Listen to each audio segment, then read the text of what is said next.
Hello, I'm Tony Pellegrino with GenRight Off-Road, and you are joining me and my co-workers for today's Tech Talk. And today's Tech Talk is based around, we're talking about builds up to 35-inch tires. So this is for a lot of you newer guys that have either a TJ, LJ, JL, JK, JT. This will really fill in a lot of the blanks about where you should go and what you should start with when you get to doing your Jeep. Today, I've got Keith, Andrew, and Jeff here. They're all from my sales staff right here at GenRight Off-Road. And we are going to be talking about what you do. What do you focus on as you start to build your Jeep, and make sure that you're not doing things over and over again. And then we're going to add on where to buy GenRight products, because we don't sell them through Four Wheel Parts or Northridge. We're very exclusive with our dealers, or you buy them direct. And then all of our parts are made right here in our facility here in the USA. So normally we would accept questions that we would then answer. We're going to go ahead and just start with a whole list of topics that we're going to talk about. And hopefully this will address the things that you are thinking about when it comes to your build. Let's start with Keith, one of your favorites, lift kit, tires, and wheels. It's like the first thing. They buy that Jeep and they roll it right over to the off-road shop. So everybody wants to do a lift kit, tires, and wheels. They want to make their Jeep taller. They want to put bigger tires on to make it look cool, which is understandable. But there's a good way to do that, there's a bad way to do that, and it becomes a very expensive way to do that. Most people don't realize that as you lift your vehicle up, you're not just making it taller, but you're changing the angle of your entire suspension.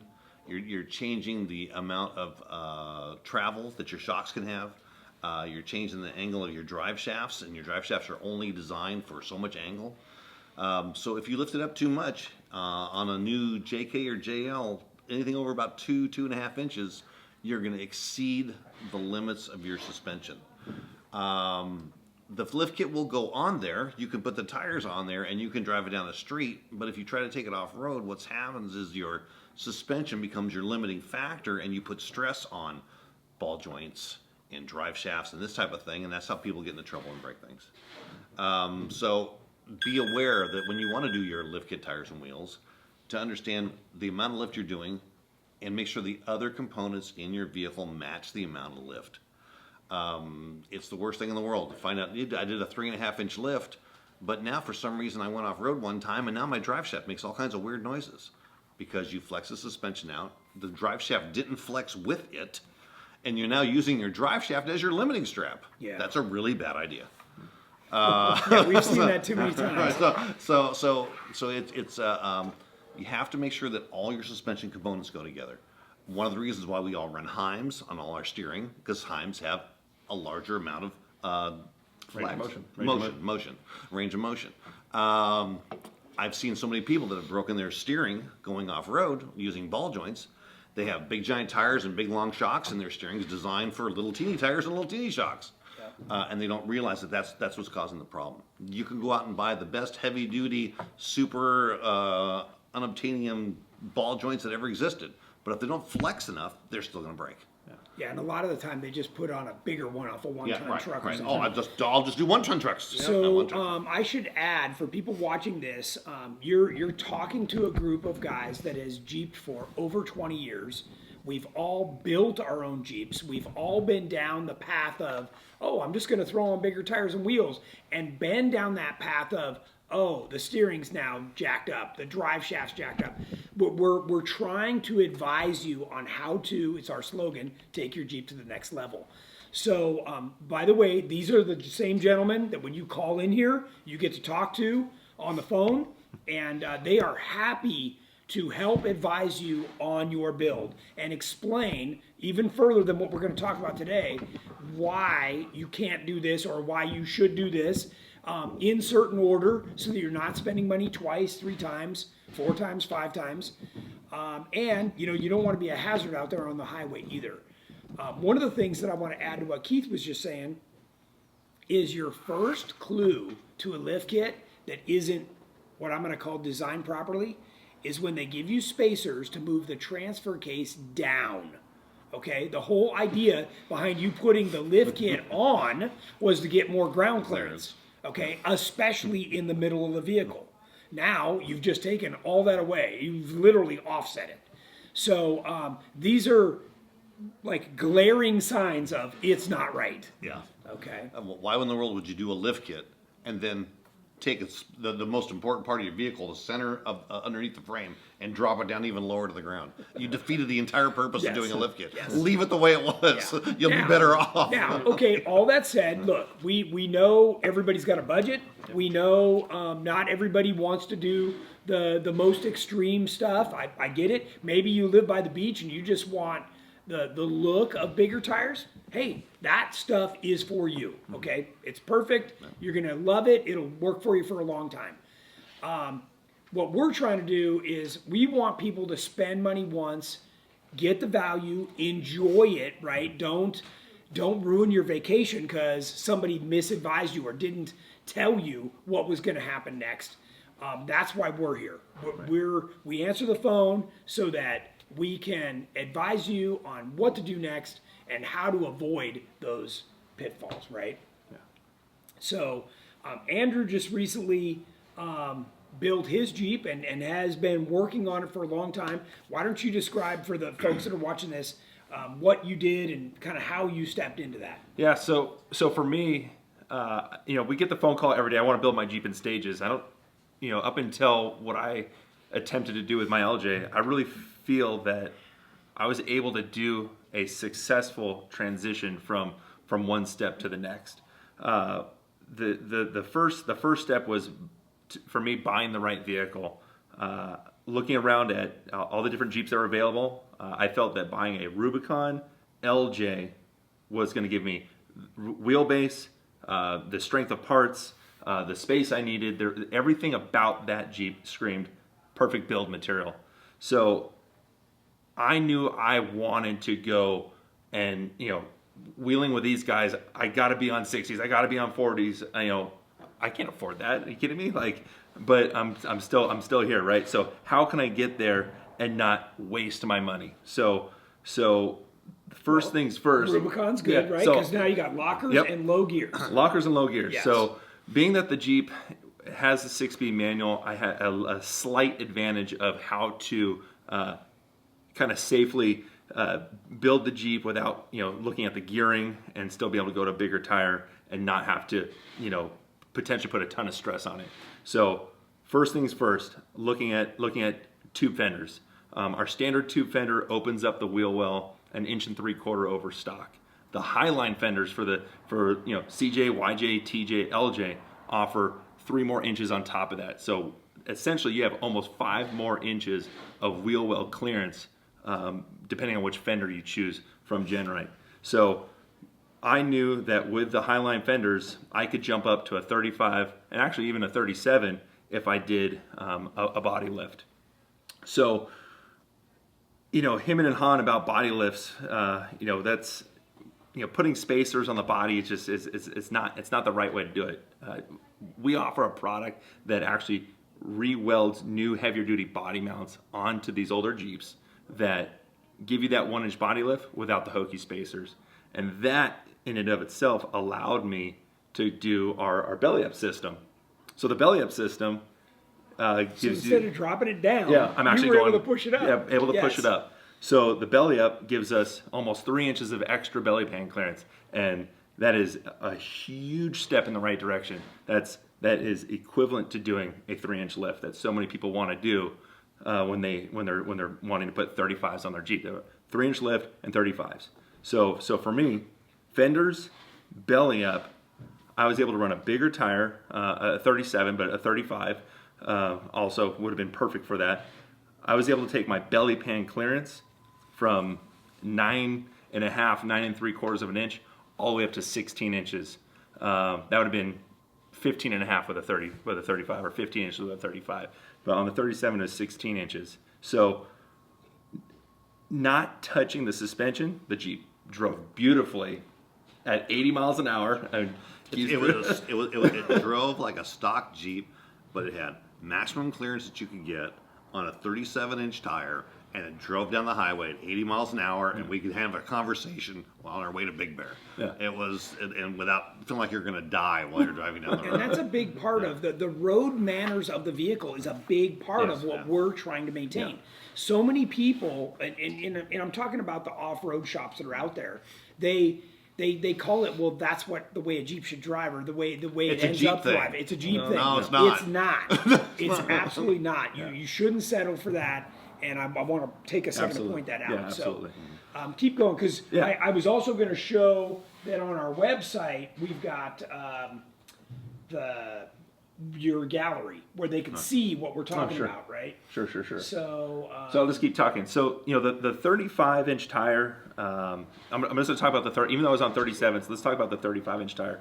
You are making a huge clearance gain at the differential also. And that's something that you can never gain no matter how high you lift your Jeep. The differential will not be higher out of the ground unless you go to a bigger tire. And that was hypercritical when I was looking at my Jeep. I didn't want to waste a single penny on suspension, steering, wheels, whatever it was, unless it was directly going to help me get to the next step of going to a 3-link or 4-link suspension system with bigger axles and bigger suspension. And here we are, 5 years from basically the day that I bought my LJ, and I got to drive it for the first time with our Tracer suspension today. So, oh, I didn't know you got to drive it. Did you drive? Yeah, I drove it. So, looking back 5 years ago, it seems like yesterday. So stay focused. Let's make the right steps. Keep your eye on the goal. Keep your eye on the goal. Yeah. It is obtainable, and you will look back to when you started, and again, like me, it'll feel like yesterday. So, and our guys are here to help you. So if you're not sure, or if you've already started down this path and want to talk to somebody about, okay, here's what I've done. How do I unwind this, or where do I go from here, or whatever that looks like? These guys have all been there, and they're ready to help you kind of figure that out. Sure. So a couple of things I want to point out. One is we've got, if you go over to the GenRight website, under builds or service and builds, we've got this build level thing that will help kind of guide you on where you want to take your Jeep. And it breaks it down into, stock, not really doing much else about going around town, snow, camping, and steps you all the way up to level 10. In this same menu here is the gallery, which is what I was talking about where Andrew's Jeep is. So you can do the drop down there and find actually all of our Jeeps are on this. So you can look at it that way. And then of course you can shop by vehicle or by the product. So we've got lots of information there. And again, if you get to the website, when you call, they can help guide you through that together while you're on the phone, and that'll help a lot. One thing, myself personally, when I'm on our website, just for what it's worth, if you have a JK, go to Shop by Vehicle, shop JK. It actually, I think, makes your search easier because you don't get a lot of gobbledygook that you don't need or want to know about. Yeah. So go to the Shop by Vehicle, pick out the vehicle you have, TJ, whatever the case may be, and go into that category, and then look at the categories from there. I think it'll make your search easier and maybe help you find what you're looking for. Yeah, it's already overwhelming, right? yeah, So it just kind of helps to narrow it down. and the gallery does that too. A lot of the galleries, if you find a Jeep that when you just at first glance, I love that Jeep. If you click on that Jeep, a lot of times it's going to have all the parts listed there and with hyperlinks, and you can click on that and it'll take you right to the right part of our website where you can add it to your cart and move on. Or just call in and talk to you guys and say, hey, I like the way this Jeep looks. What's it going to take for me to get mine looking like that? Absolutely. And you guys can work them up an estimate or whatever that looks like. And there's always a good way to go, and the best way to start building your Jeep if you don't have a bunch of money laying around, which most of us don't. You have this much money to buy this with, and this much money to buy this with, and kind of help you decide what's the best way to get you to where you want to get with the amount of money you have. And that's the call I wish I would have made 10 years ago when I started building mine. I've rebuilt mine about 5 times, went through all the stuff. I wish I would have called somebody, had them talk me through it, and then went the same route as Andrew. because I have wasted a ton of money. Yeah. So, well, that's difficult, right? So you as a consumer, you go to an off-road shop thinking you're talking to somebody that's really advising you, but you're not. Okay, you gotta consider the source. You're talking to somebody who's probably paid a commission. You're talking to somebody who may or may not even have a Jeep, right? There's a bunch of things going on around that. That's the GenRight difference. The GenRight difference is we live, eat, and sleep these things. We all built our own Jeeps. We know exactly what we're talking about. We can advise you appropriately. And, like Keith is CJ. So, if somebody with a CJ calls in, we're going to refer him over to Keith because he's got the most direct knowledge on that. So we've got a lot of strengths to pull from that we can advise you guys. And really everything from getting you the parts you need to dropping off your Jeep here to get it fully built. So we just want to let you know this is a tremendous resource. You can go to our website, look at all the galleries, or call in and really get that information you're looking for. So Andrew, let's get back to your build. Talk a little bit more about the stages that you were in and why some of those choices you made, and just how for the average person that's going to be a smart move. Yeah. So again, for my LJ, again, my focus was tire size over lift size. I wanted to put the largest tire on my Jeep as possible to get the diffs out of the ground and essentially the rest of the Jeep out of the ground. Because the only true lift you get is your tires. Yes. So It's true lift. So with the with the stock suspension, the way it drove on the road, putting a bigger tire obviously increased wear and tear on stock components. So I didn't want to spend any money unless I absolutely had to. I was trying to save onto that for a later phase of the build. So first things first, when the Jeep literally rolled into our shop and I was working on it after work, was rocker guards and corner guards. Two very, very vulnerable areas of the Jeep. I still had the stock tires. I wanted to protect my investment, and so I put rockers and corners on. Shortly after that, it was Highline fenders in the front with our Highline hood, the rear flares, and then 35s or 37-inch tires. I just happened to stumble upon 37s. Not to say that this is the next right step. This should always be the first step. The roll cage. I did the roll cage at this point. The roll cage should always be the first thing anybody ever buys, but it never is. It never is. It's usually the last. So the roll cage was the next phase, because as the Jeep had bigger tires, became more capable, there's always that higher likely of obviously getting injured or injuring a family member. You're just not as experienced of an off-roader, so you tend to make a mistake that ends up on the lid. Yeah. So with the Jeep sitting as low as it was, it felt extremely stable off camber. Off camber is probably the one thing most four-wheelers hate, is being laid over, thinking they're going to roll down a hill, down a ravine, off a cliff, whatever it may be. So having a lower center of gravity, a lot of people talk about LCG builds. Really, the only way to do that is just what I did. Don't lift it. Put a big tire on there and don't lift it.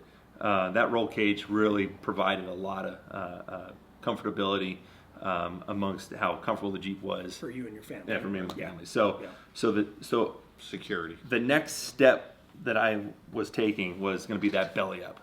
The belly up system provided 3 extra inches of ground clearance, which directly negates having to do a 3-inch lift.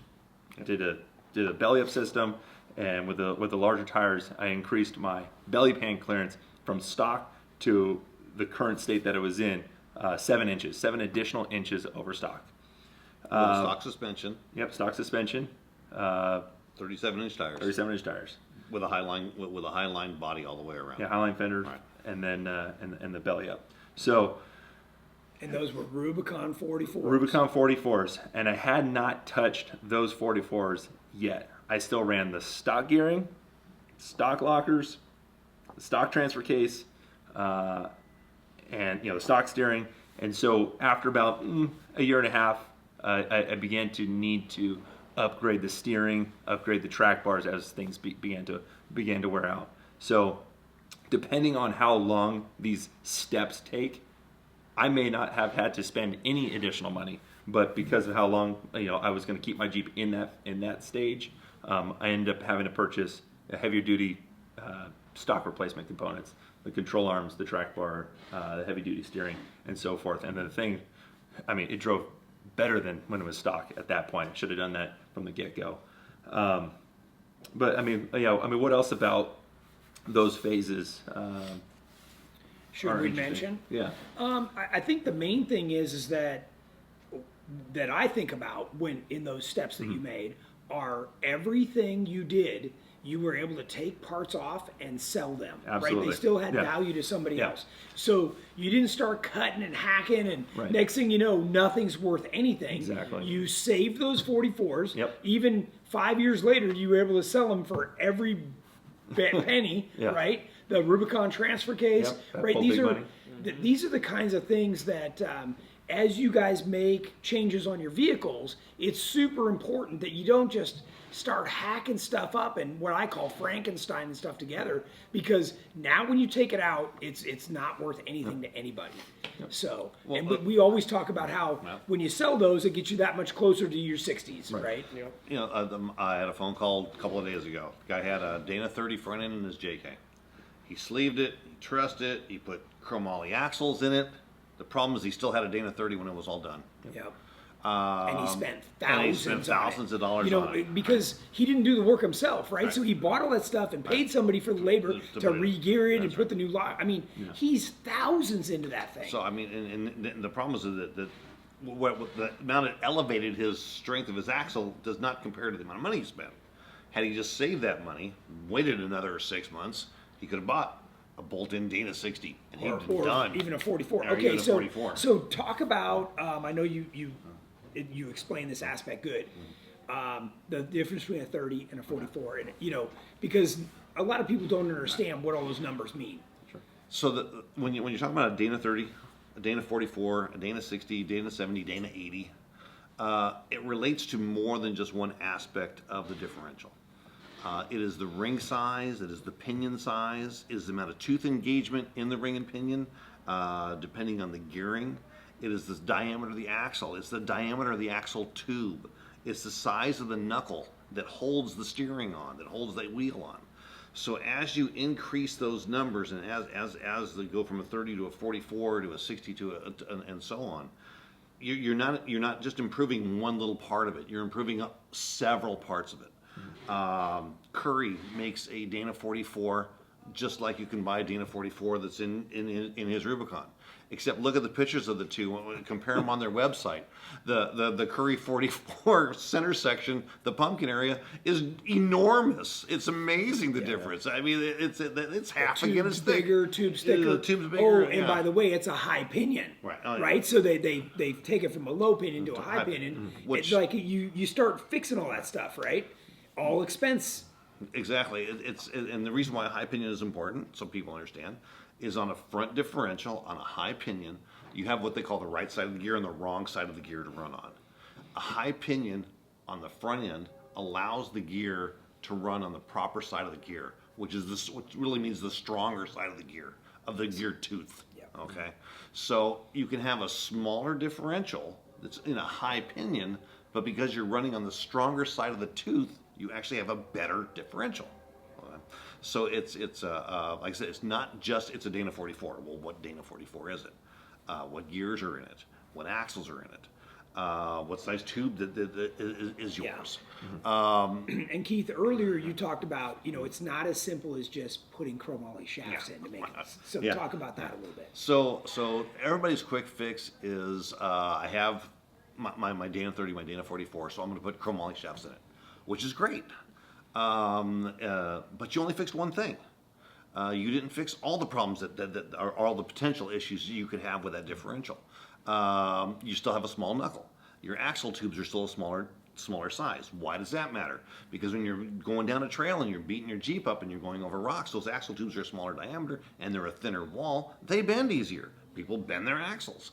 So now you have a really cool chromoly shaft, but you put a really cool chromoly shaft on a thin wall axle. It would be the equivalent of saying I have a truck, but I'm going to pull a tractor trailer with it. You don't have enough truck. That's why the tractors are so big. So let's talk about this, right? So the customer calls and says, well, I just go to the snow, I like snow wheeling, and I do some fire road camping and stuff. Chromoly axles for that guy? Good idea. Sure. Money well spent, right? Okay.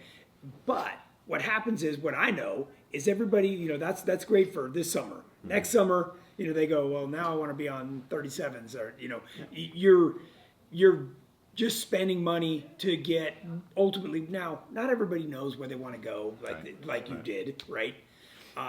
So what we're trying to do is advise you on the proper way or the least expensive path to go. And these guys know, they've all built their Jeeps, like we said, and they can help you decide, is it worth putting money into the Dana 30? And at what point do I really need to upgrade? And then when you upgrade, do you go to a 44 or do you move higher than that? It'll all be based on what you want to do with your Jeep. Or did you put a V8 in it? Like, are you running a supercharger? There's all these things that, in addition, they're part of the bigger picture, guys, that we can help you understand, okay, if you did that or you're going to do that, then you better do this. Okay. So you always say what your buddies are running. Yeah. That's a big thing for me. So we touched on that just a minute ago. So you're out on your 35s, or maybe you go up to 37s, and now you're getting all self-confident, and I made it through all this stuff and I didn't break.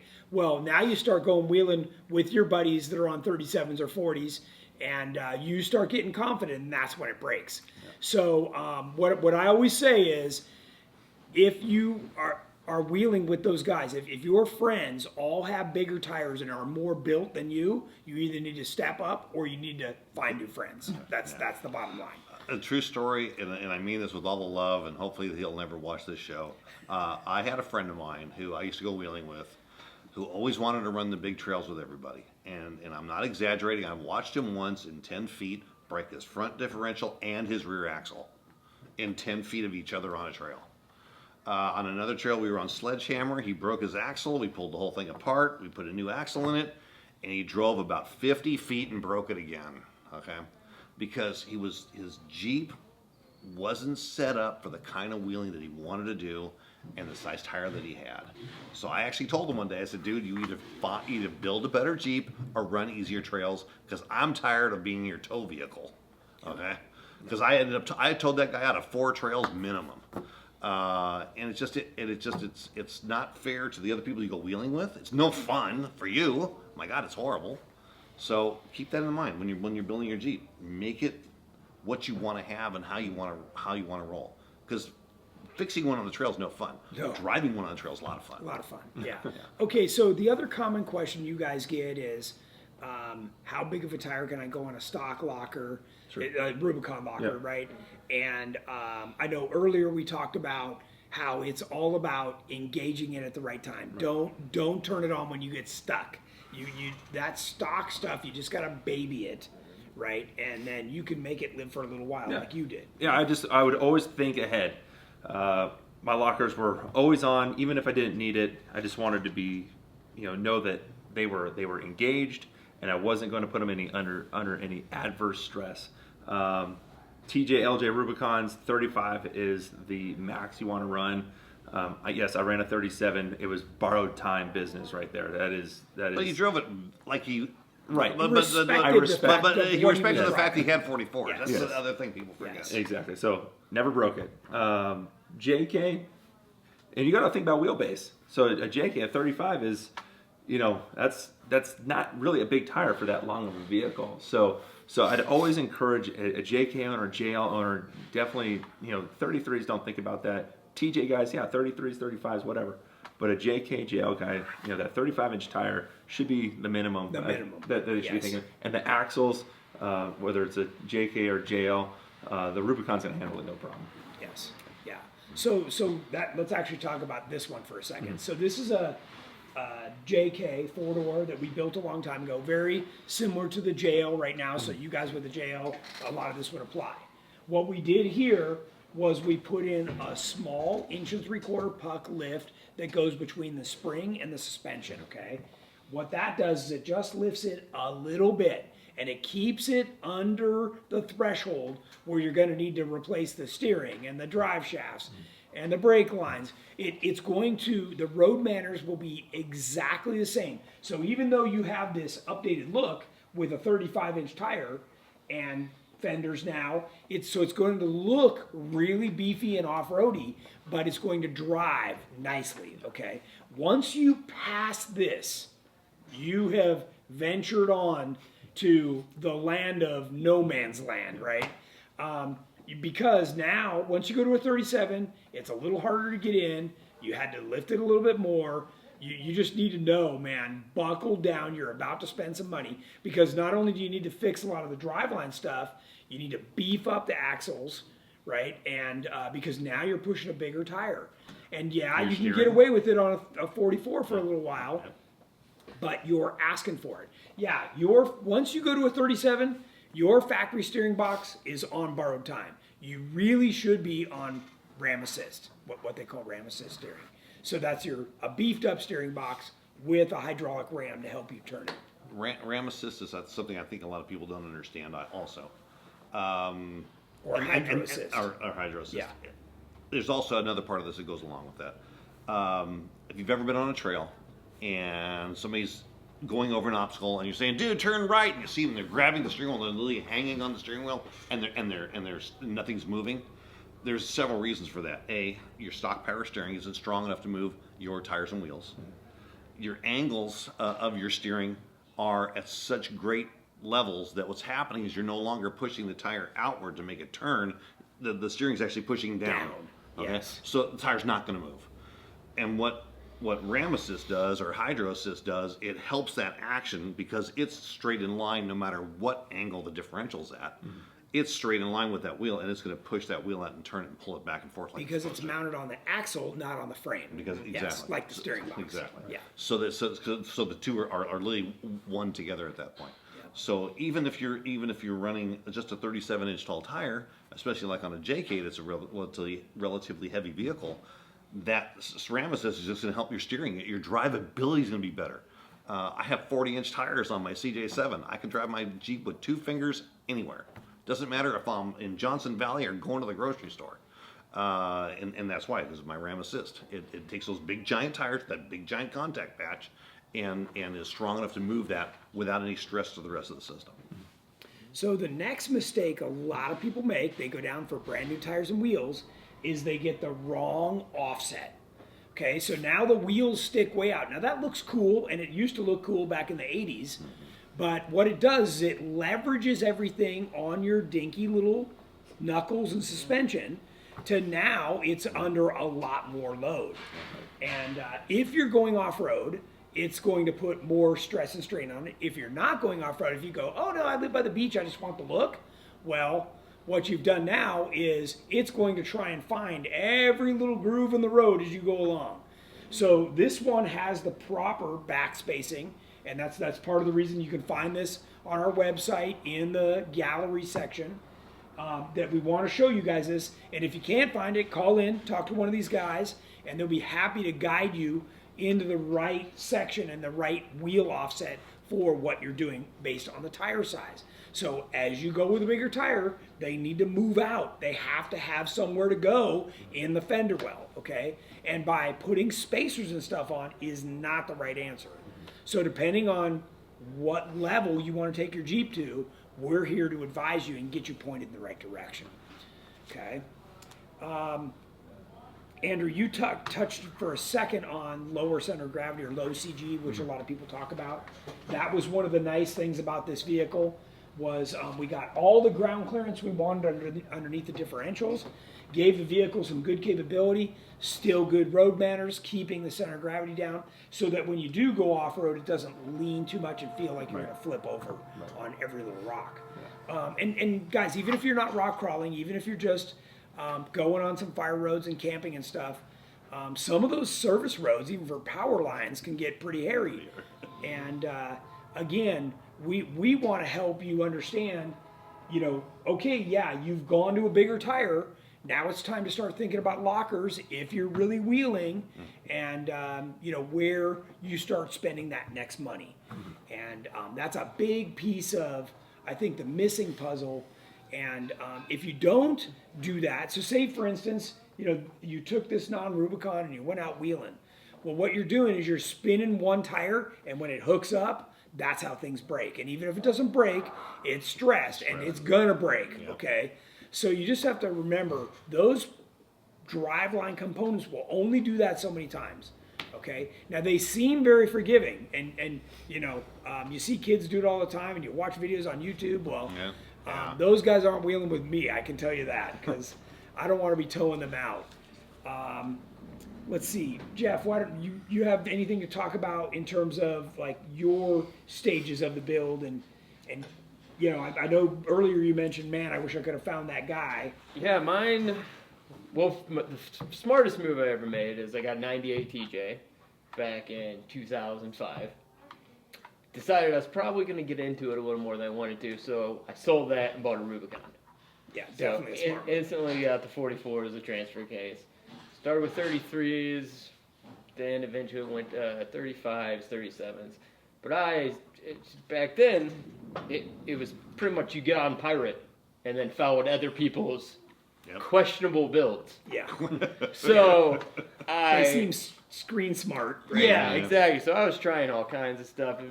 I even went as far as having coilovers on a Rubicon Express long arm. Complete waste of money. And there was just many things along the way that I wish was available to me to be like, or a shop would have been like, no, you definitely can't do that. Which I did have. Finally found one good shop in St. Louis, and they were able to kind of point me in the right direction. But there is a lot of misinformation out there. It's really kind of freaky some days. The amount of stuff that people say, and you're going, what? Well, yeah, we spend more time dispelling what everybody else is telling people and getting people back on the right track. You just have to question what other people's motivations are that you're talking to, right? Are they commission-based? Are they just selling you the brand they have available? Are they just selling you what's in stock, right? Oh, I got this terrible offset wheel. Here's the person to get it off my floor, right? I'll make you a deal. Well, yeah, anything that's a deal. You have to be careful though, because it used to be Pirate watching questionable builds, but now everybody's an expert on Facebook. Yeah. I gotta say one thing that I think that we all kind of gloss over, and maybe it's because of the J case. A 35-inch tire is a big tire. Don't kid yourself thinking, oh, it's only a 35. It's a little teeny tire. No, 35s are big. They may not be big to go to Johnson Valley and run Sledgehammer, but they're big tires. So don't kid yourself into thinking, oh, I can only run a 35. Running a 35 for somebody who's just starting out with a reasonably equipped vehicle is a great learning tire. And it'll take you a lot of places. It'll take you a lot of places. Don't kid yourself into thinking you have to have. I get too many phone calls where people, I want to do 37s or 40s, and I've got a Dana 30 and a Dana 44 and a 2-inch lift, and I bought this stuff off of eBay from China, and I think it'll be just fine because they said it was good. Oh my God, no, stop! Oh my God, slow it down a little bit. Learn your vehicle. Put 35s on it. Put an 1 3/4 puck lift on it. Go out and drive it. Find its capabilities. Find its limitations. We don't expect you to buy an elite kit and never ever done any off-roading in your life and put it on your JK. That's kind of crazy thought. But there's ways to go about your build that make more sense. Yeah, and there's companies that just because they offer the product doesn't mean they did the R&D, doesn't mean anything. They want to offer you anything they can to make a buck, okay? And that lift kit you talked about earlier, where they just sell you a few springs and some things to move a couple things, that is not right. Right. And guys, if we could do it cheaper and offer you a product, we absolutely would. But That is not who we are, and we're not going to do that. We've talked about it. We've had meetings about it. Hey, what if we did this with the kit? What if we changed it like this? And we can make it a little less expensive. And then we all look at each other and go, no. Right. Right? not Right? It's just not the right way to do it. We can make it cheaper. Sure. But it's not right. We also talk about the check boxes. Yeah. You know, Yeah. Oh, yeah. we can go down the list and say, Oh, my God, my favorite thing.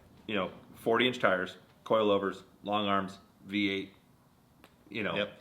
Just to name a few. It's easy to click off the boxes, but the difference being is that clicking off the boxes doesn't matter if when it's all done you can't drive it down the freeway at 65 miles an hour. It doesn't matter if every time you go out on a trail you break it. Right. Okay. Yeah, you can't just slap that stuff on and expect it to work correctly. It's more than just clicking off the boxes. If that was the case, when they ran the King of the Hammers, or when they run the King of the Hammers this year in 2021, and 120 cars start, if it was the case of just clicking off the boxes, 120 cars would start and 120 cars would finish. Okay, but 120 cars start and 35 finish. Yep. And they all started off with clicking off the boxes. They all, I got Dana 60s, and I got Ram Assist, and I got 9 million horsepower, and I got a double flatulated valve here, and it doesn't matter if it's not put together right, if it doesn't all work together, if it's not all in symphony with each other, it's irrelevant. It doesn't matter. Yeah. Yep. Sorry. That's okay. I did it. And Sorry, that segment will be called Keith's Rant. I'm Keith. That was one of my rants. So look, we understand everybody's got a budget that they can afford and a look that they're trying to go after. That's why we want you to go over to our website and look around. I honestly, I don't really want you to look around the internet because almost everything you see is built wrong. I guarantee you. And if it's got more flashy lights and stuff, it's definitely not built right. With the, all the disco lights underneath and stuff, because they spent more money on that stuff than they did on actual parts that need to work right. So go over to our site, go to the gallery, look around, find something that you're interested in, even if it's not the right color, like, if you're a Jeep Silver and, you're looking at this one, it's red, talk to my guys. They more often than not, they can send you a picture that says, here's one that does look like yours. Here's how we did it. Here's what we're doing.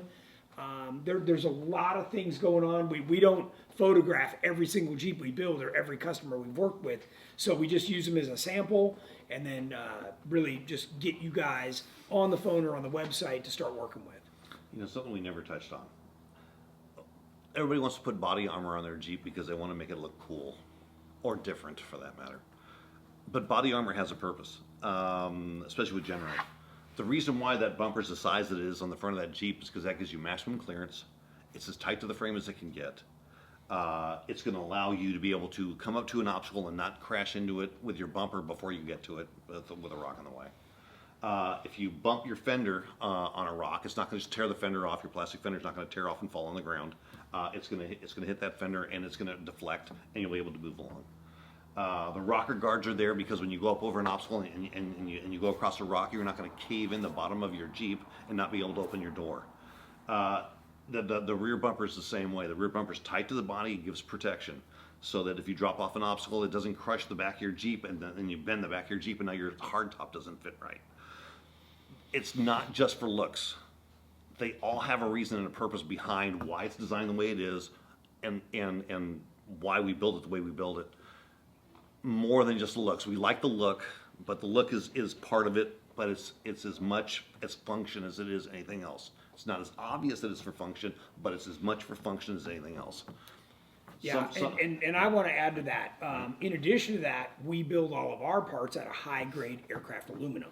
So a lot of the time you can bolt on parts that look similar, but they're going to be made out of steel, and you've added 600 pounds to your Jeep. Now all that weight is up high, and it's going to make it feel tippy again. So like Keith said, we've reduced the size of the front bumper, we've added a winch mount, we've made it high clearance, so you've got a great approach angle. The winch sits below the radiator. Yes. Okay. I It know does not it's a sit in little the bit way hard of the to see, radiator. but the radiator is completely open. Not everybody does that. These are the small details that everybody misses. Your factory fenders came way out and had a light out here on the end. I guarantee you, the first time you go wheeling, you're going to smack that thing. That's why ours are shaped the way they are. We didn't just get on some drawing program and go, oh, this looks cool. Everything about our products is done exactly for a reason, and it's all function, and it's going to make it work and last so that you guys will be able to enjoy your Jeep and not thrash it. The toe points here, these 4 bolts are tied directly to your frame. So when you're towing somebody else or helping somebody out, you're not towing against the bumper. You're towing with the frame of your Jeep. Yeah. The rear bumper's the exact same way. You're towing with the strongest part of your vehicle. You're not relying on something that's bolted onto something else. Yes. Okay, you're towing directly to the frame, strongest part of your vehicle, the most secure part of your vehicle. That's why that toe point is right there. Yeah. It's not there for it's not there just because it looked cool. That wasn't the idea. So, and the reason he's pointing this out is because not all bumpers are made that way, believe it or not. Not even In fact- close. In fact, 99% of the bumpers aren't built that way. So, by the way, this bumper, our bumpers for JK, JL, TJ, LJ, those toe points are toe rated to flat toe behind your vehicle. Okay, the next thing I want to add is not all bumpers, believe it or not, bolt on like that. In fact, 99% of the bumpers don't bolt to the frame and the toe points like ours does.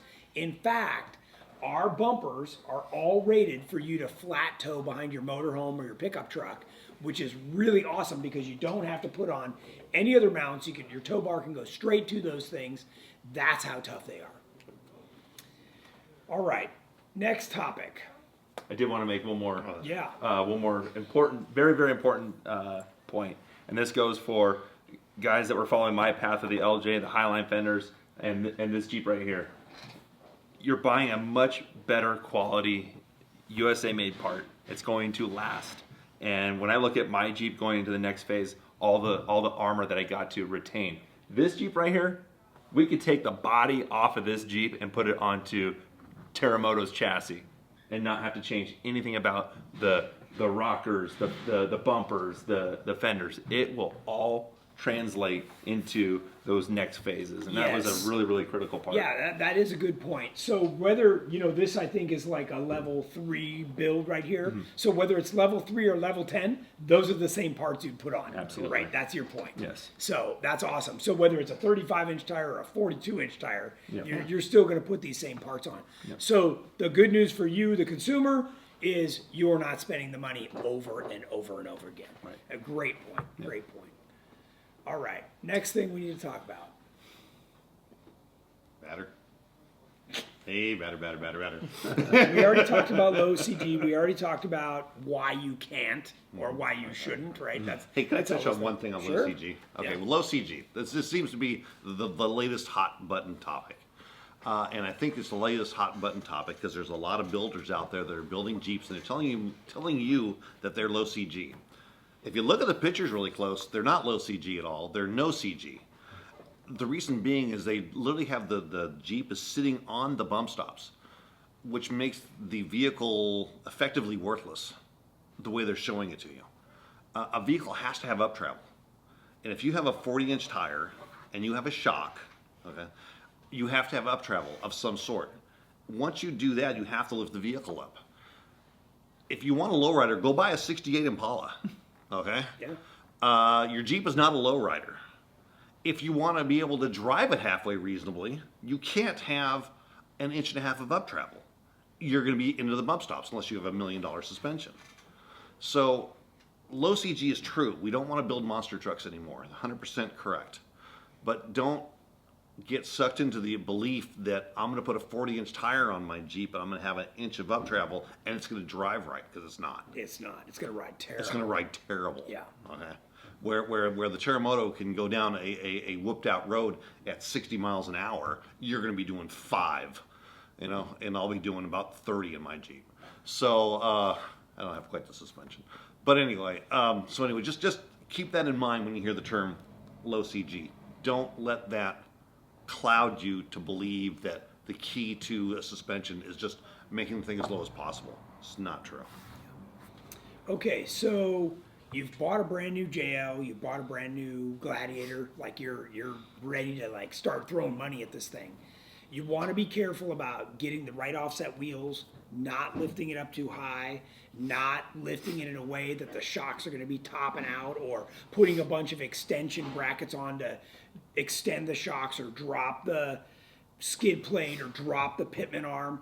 Guys, these are all the quick fixes that a shop does, or some company that doesn't really off-road. And I'm by the way, don't be surprised. There are very few companies in this entire industry that really get out there and wheel. They're more worried about the colored box this stuff comes in than they are about the actual function like we do here. So I want you to be careful about what you do. Do some homework. Go to our website. Look at the different options. Call our guys and really talk to us, because we're going to help guide you and dispel all of the other stuff that people are telling you and get you pointed on the right road. We want to make sure that we're inspiring you and not burning you out on off-road. We want you to really enjoy this as much as we do, and we do. Mm-hmm. So I'm hoping that someday you guys will continue to build your Jeeps and have a good time. Quite frankly, I have as much fun working on my Jeep as I do driving it. So it's one of those things where, regardless of what kind of an enjoyment you get out of it, maybe it's just getting you to that remote campsite where you can just be with nature, and but you want something reliable that's not going to let you down when you're way out there, or by the time you get back to the pavement and have to drive home 10 hours, that it's going to have death wobble and scare the daylights out of you. So we just really want everybody watching this, and it's great that you're seeing this, and we do these tech talks on Tuesdays and Thursdays, because there is a lot of information out there. And they're also on our YouTube channel is a whole series on terminology. So if you're getting lost in all these terms that different people are throwing at you, go there, watch it. I think it's a 5 or 6 part series, because there's so much to know. So you're on the right path, and I hope you guys can really enjoy your new vehicle, and we look forward to seeing you out there four-wheeling.